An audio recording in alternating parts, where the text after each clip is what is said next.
ನೀವೇನಾದ್ರೂ ಬೆಂಗಳೂರಿನಲ್ಲಿದ್ದು ಇದೇ ತಿಂಗಳು ಅಕ್ಟೋಬರ್ ನಲ್ಲಿ ನಂದಿ ಹಿಲ್ಸ್ ಹೋಗ್ಬೇಕಂತ ಅನ್ಕೊಂಡಿದೀರಾ? ನೀವೆಲ್ಲ ಫಸ್ಟ್ ಮಾಡ್ಬೇಕಾಗಿರೋ ಕೆಲಸ ಏನಪ್ಪಾ ಅಂದ್ರೆ ಬೆಳಗ್ಗೆ 4 ಗಂಟೆನ ಮನೆ ಬಿಡೋದು. ನೀವೆಲ್ಲ ಆ ಟೈಮ್ ಅಲ್ಲಿ ಟ್ರಾವೆಲ್ ಮಾಡ್ತಾ ಇರ್ಬೇಕಾದ್ರೆ ನಿಮ್ಗೆ ಚಳಿ ಆಗೋದಂತೂ ಗ್ಯಾರಂಟಿ. ಅದಕ್ಕೆ ಈ ತರ ಒಂದ್ ಟೀ ಕುಡಿದ್ಬಿಡ್ರಿ. ಇವಾಗ ನಾವು ತಗೊಂಡ್ ಹೋಗ್ತಿರೋ ವೆಹಿಕಲ್ ಯಾವ್ದಪ್ಪ ಅಂದ್ರೆ ಆಟೋ. ನಾವು ಕೂಡ ಬೈಕ್ ನ ತಗೊಂಡ್ ಹೋಗ್ಬೇಕಂತ ಅನ್ಕೊಂಡಿದ್ವಿ. ಭಾರಿ ಮಳೆಯಿಂದಾಗಿ ತಗೊಂಡ್ ಹೋಗಕ್ ಆಗ್ಲಿಲ್ಲ.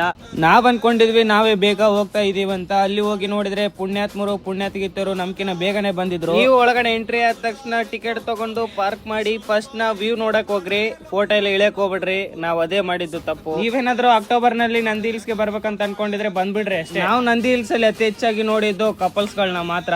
ನೀವ್ ಇವಾಗ ಈ ವಿಡಿಯೋದಲ್ಲಿ ಸ್ವಲ್ಪ ವ್ಯೂ ನ ಎಂಜಾಯ್ ಮಾಡ್ರಿ. ಕರಗಿದ ಪಾನಿನಲ್ಲಿ ಮೂಡಿವಾನಿ ಚಂದಿರ ನಸುಕಿನ ಕನಸಿನಲ್ಲಿ ಇನ್ನಷ್ಟು ಎಂಜಾಯ್ ಮಾಡ್ಬೇಕಂದ್ರೆ ಬಂದ್ ಎಂಜಾಯ್ ಮಾಡ್ರಿ ಅಷ್ಟೇ.